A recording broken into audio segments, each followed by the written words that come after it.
Bran thought about it. Can a man still be brave if he's afraid? That is the only time a man can be brave, his father told him. Welcome to AMI Audiobook Review, the weekly podcast where we chat all things audiobooks. I'm your host, Ramya Amuddin, and the quote that you heard is from George R.R. Martin. Of course, a qualified author to be writing a quote as interesting and as significant as this one. From the Game of Thrones, or A Game of Thrones, but from the series, we were talking about the reality of fear. How consuming it can be, how it can make you respond, react in such hard ways, how difficult it can be. I think that this is an interesting conversation, whether you're curious about it or not, or cognizant of it. We're talking gender and age, stage of life, status, whether it be social or financial, the passion, the insecurities, whatever combination of all the above brings you to consider fear. It's kind of something that can be there without any recollection of it at all, or any reflection of it at all. Now, why I bring this up, because it's October, and so we're a lot of the times for fun talking about fear, horror movies, haunted houses, Halloween, all the above. But then when we think about the psychology of fear, there's also a lot to take in. Now, I visited a haunted house sort of recently during this summer at Niagara Falls, and this particular haunted house had a lot of psychological fear going on. I mean, they had the chicken list right at the front where you could see on paper the number of people written by name who couldn't make it through. And then we enter the haunted house, because I obviously did, because I'm not going to let the chicken list stop me. I go in and there's just so much happening that play to your fear, your biases, your experiences, your traumas. And it can be anything from rainstorms to claustrophobia, to car crashes, to scary noise and sound and darkness, just absolutely everything. But I thought it was very well done. So if you visit a haunted house and you run out screaming because you couldn't make it, you end up on the chicken list, first of all. But second of all, what is it about that place that you couldn't make it through? What worked and what didn't is kind of an analysis of fear, but it's hopefully a safer way to do it when you're talking about haunted houses than if you're talking about some very legitimate reason why you're fearful of something. Just the kind of different takes on fear leading up to Halloween. Now let's pause completely on that and move over to the Center for Equitable Library Access and check out the featured titles. Ashfall Prophecy is the first featured title on the page by Pittis's Lore. This is an adventure stories if you want to check something like that out. The second one is The Queer Evangelist by Sherry DeNovo, LGBTQ plus biographies for this one. And the last one of the featured titles so far is Twice a Quinceañera by Yamel Said Mendez. This is a contemporary romance. Now, I want to read something from the Sela Library blog about Dyslexia Awareness Month. And this is published by Karen McKay earlier this week on October 3rd, 2022.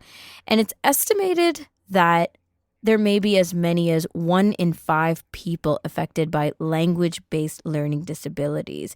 And dyslexia, which affects all genders equally, they say, is one of the most common forms. Each October, organizations like Dyslexia Canada and Decoding Dyslexia work to raise awareness of the impacts of dyslexia. The Yale Center for Dyslexia and Creativity defines dyslexia as an unexpected difficulty in learning to read. Dyslexia takes away an individual's ability to read quickly and automatically and to retrieve spoken words easily, but it does not dampen their creativity and ingenuity. So thanks to an exception in the Canadian Copyright Act, CELA is able to provide accessible reading materials to people with perceptual disabilities, including dyslexia, as well as to people with low vision or vision loss and physical disabilities, which impact the ability to read traditional print. And having access to accessible reading material and literature means giving equal and equitable access to education and literacy, which is, of course, extremely important, making dyslexia-friendly reading materials easily available helps to break down these barriers to people. It minimizes inequality, and it creates inclusive environments and allows people with print disabilities to overcome obstacles in order to be successful in school and in life. So to learn more about dyslexia, if you're curious, if you're wanting to support the initiatives, you can visit the Dyslexia Canada site by Googling Dyslexia Canada, or you can follow Dyslexia BC, Decoding Dyslexia Ontario, and Decoding Dyslexia Manitoba on Facebook and on other social platforms. You can also, and I encourage you to do this, but it's also on the blog, check for community resources. Check for how your localities are supporting initiatives like this one. We know how incredibly important it is to have accessible material in literature for education, for pleasure, for whatever it is. We need to keep growing these kinds of supports. So thank you to CELA for acknowledging this. Check out CELA at celalibrary.ca. In a bit, we're going to talk Know Your Narrator, and Jim Dale is our feature for October with Sara Hillis.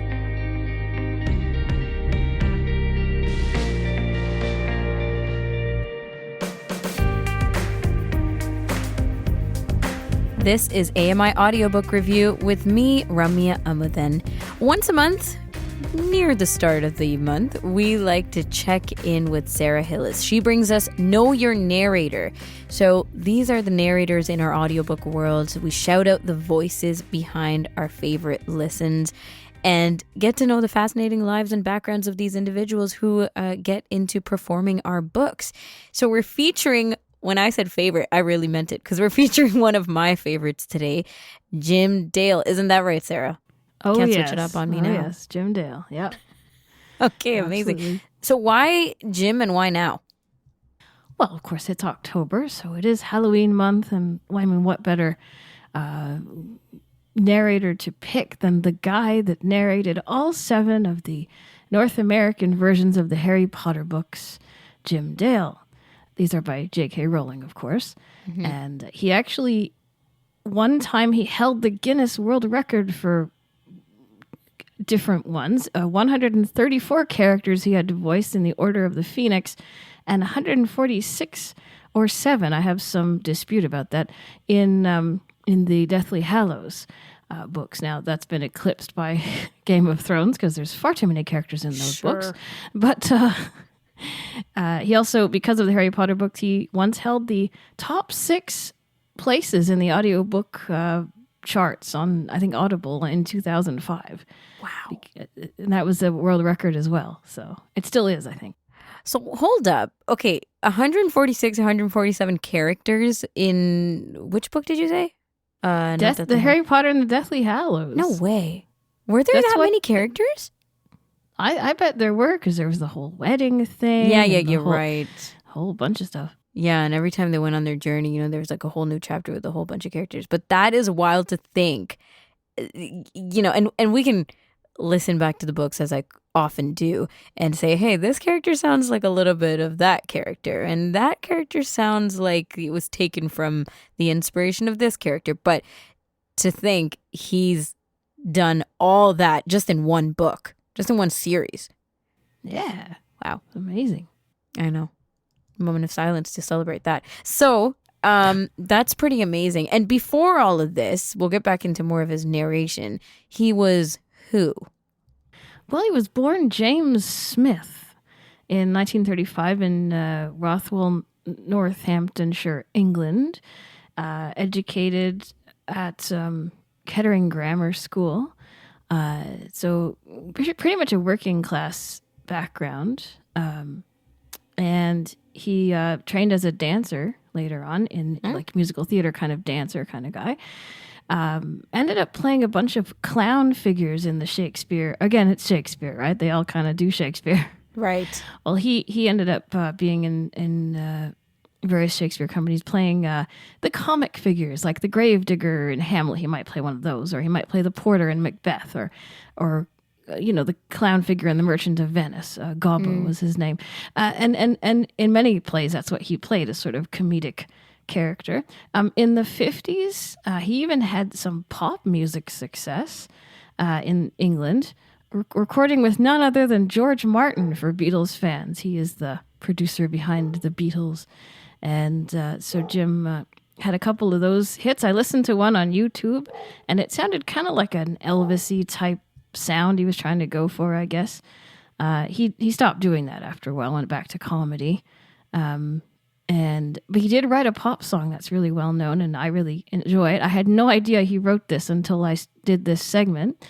It's called Georgie Girl. The Seekers made it famous, and it's from the movie Georgie Girl from 1966. And he wrote the lyrics to that song, and I was like, wow, I'd had no idea.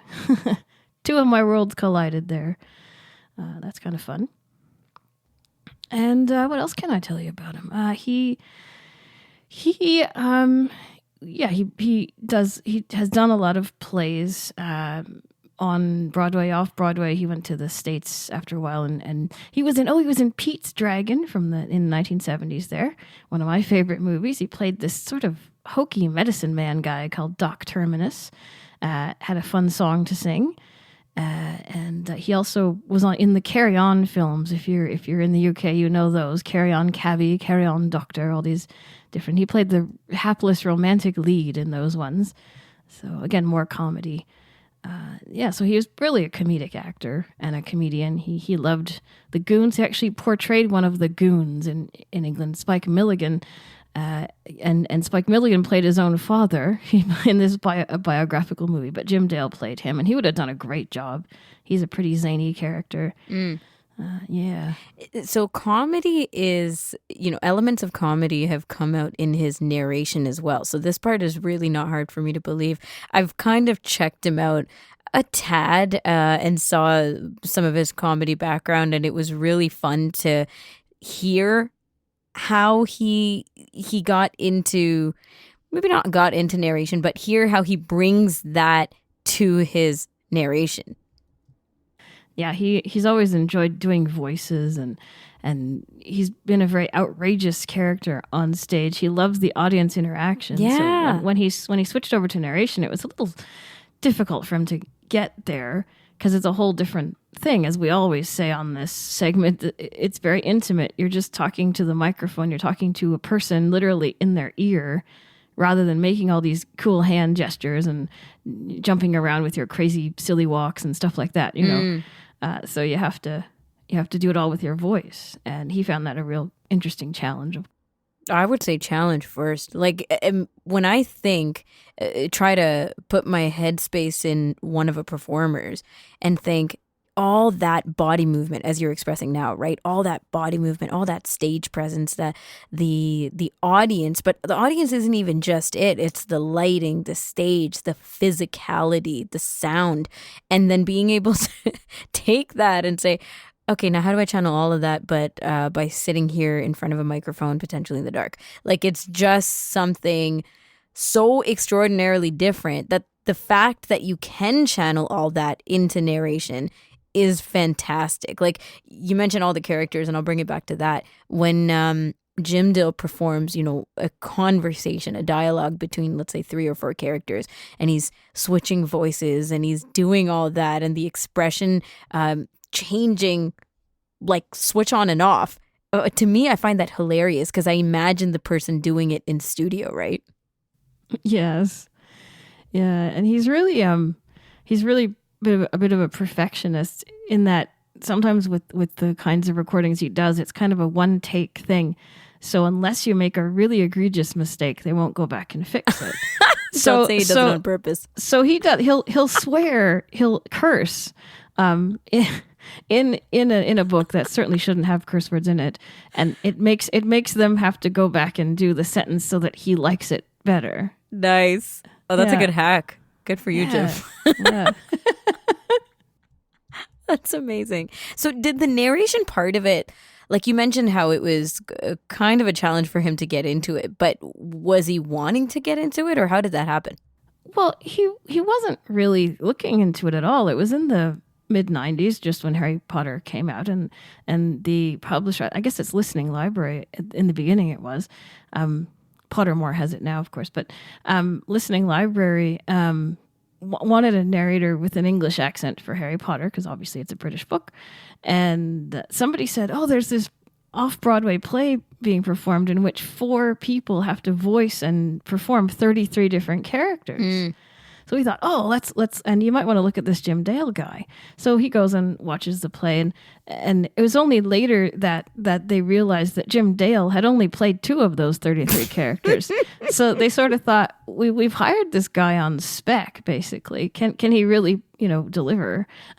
And of course he did. Clearly. We all know he did. Yeah.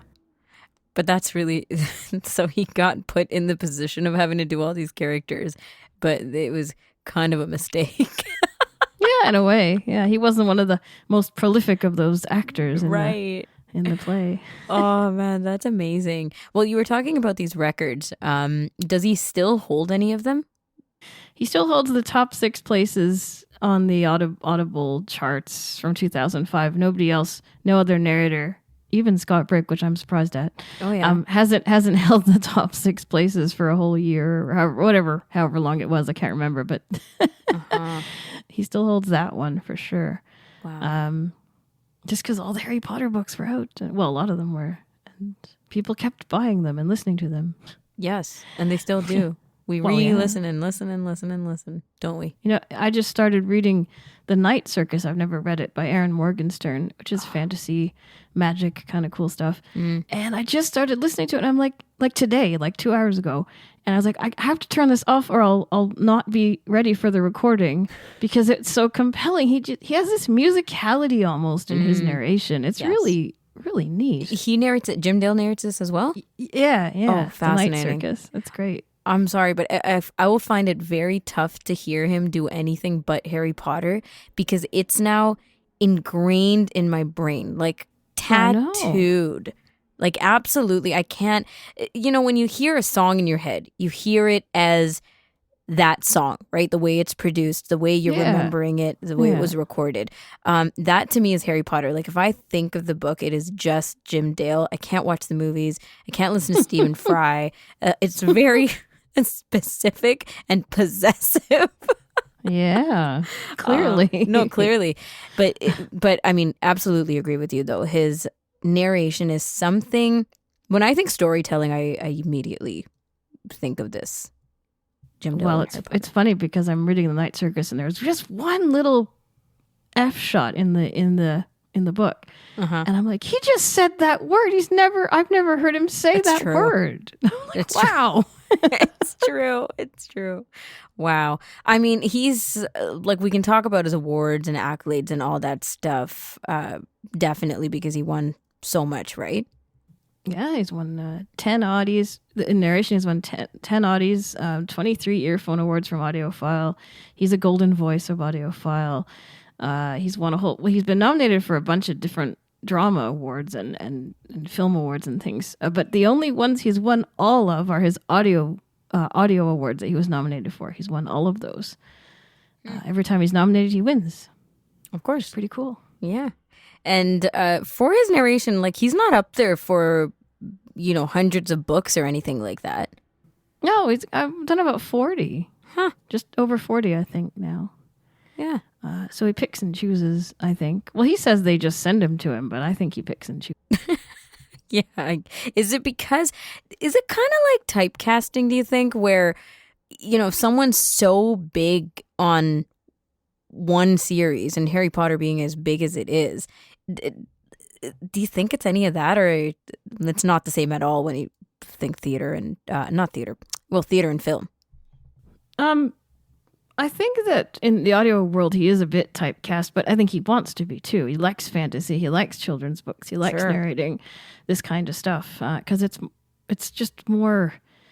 I think it broadens his mind a bit more than some of the straight plot, someone killed someone else kind of books. I don't know. He seems to be into this. So, but yeah, he certainly was a certain type of character in most of his movies, I would say. Again, crazy legs, crazy arms, just sort of getting into situations, that kind of thing. Yeah. Slapstick comedy kind of thing. But I think that they typecast him, but he's also said like they do it well. Like they give him good things that he knows he can do well. He's one of these people that never listens to himself because he'll say, I did this wrong and I did this wrong and I did this wrong. So he doesn't listen to his own narration at all. So what is it? He just has the voice in his head reading Harry Potter? He has a few. Okay. He has a few voices. One of the voices he came up with was for Dobby, for example. Oh, I love this story. And he's in a department store at Christmas time. It's very busy. He's in an elevator and it's really crowded. He kind of backs into the elevator and someone said, "Excuse me, could you please get your bum out of my face?" And this little tiny guy in this little tiny voice. And so when he read Dobby, he just that's the voice I'm going to use for Dobby. And he uses a tape recorder to record some of his voices. So if he forgets them, he can hear them again and stuff. So he really tries. He really tried. And I mean, if you're thinking over 100 voices to keep track of, you got to remember how you did their voice at the beginning of the series, right? Yeah, exactly.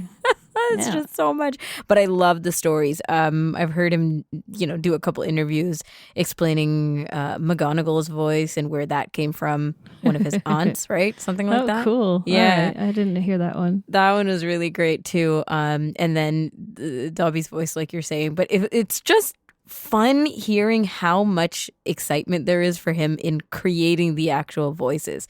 Because there's so much to the imagination. He takes it seriously. He reads his books really carefully and gets pronunciations, all that good stuff. And wow, yeah, that's so funny. The Dobby one is the best one. Now he tells this funny story about his grandson. What is this? Oh man, okay. I'll do this as quick as I can. His son had gotten him to record the Harry Potter characters saying goodnight to his grandson. Okay, so when his son switched out this cassette for the Harry Potter cassettes, and all of a sudden it's like the Harry Potters were saying, "Good night, Alfie," and all the different characters were saying that. And he's like, "Dad, they're talking to me now. What's going on?" And he got all scared because he didn't understand why the book was talking to him because he didn't know the tape had been changed. Oh, jeez. So it didn't really turn out the way that he thought it would. No. It scared the bejesus out of the kid. Oh, that's fun. And he likes this? Are you getting the impression that he loves doing the impressions for people and he does. Public and stuff? Yes. He's done it in fast food restaurants at kids' requests, Could you order my burger like Dumbledore? And sure, I'll do that. He really gets a kick out of the whole thing. He embraces it totally. Yeah. I would be that person, If I heard Jim Dale, I feel like I could, pick him out. But if I heard Jim Dale at a McDonald's, I would definitely ask him to order my McChicken nuggets. But what voice would I pick? See, that would be really hard. Yeah, I don't know. Snape or something. Maybe. Something very serious like that. Now, do you have a history with Harry Potter? Obviously, not everyone's obsessed as I am. Okay. I first heard Harry Potter when a friend of mine said, "You have to listen to Chamber of Secrets," because I'd read the first book as a printed book that I scanned. And she said, listen to this guy. And I just absolutely went, this guy's really cool. As soon as I heard the Chamber of Secrets, I was like, yeah, this is great. So that's what when I first ever heard of Jim Dale was Chamber of Secrets. Was through Awe. That's nice. Yeah. It wasn't even the first book. And then did you try any of the other ones? Did you try Stephen Fry? Not yet. Okay. I'm still planning to. Okay. Right. I'm not quite like you. No pressure. You don't have to listen to a Harry Potter 12 times a year. It's fine. But it's interesting, like, the way you said it was the North American version of the Harry Potter book. So it is. yeah. Huh. So Jim Dale, just to let you know, Jim Dale's 87. He's still narrating. He's still doing things. He's done some musicals, like narrated the musicals for audio. They're Audible musicals. Some fairy tale musicals and stuff. You can find them on Audible. And he's done a lot of cool stuff. Yeah. Well, you've definitely done Jim Dale justice, Sarah. Thank you so much. This is awesome, always having Know Your Narrator on the show and getting to know some of the fun stuff behind the works of audiobooks. Appreciate it. No problem. All right, well, that was Know Your Narrator with Sara Hillis and today's feature, Jim Dale. I don't think I need to remind you who Jim Dale is because you'll hear about it in all the other episodes from my love of Harry Potter. That's it for this week's episode of AMI Audiobook Review. And until the next one, happy audiobook listening.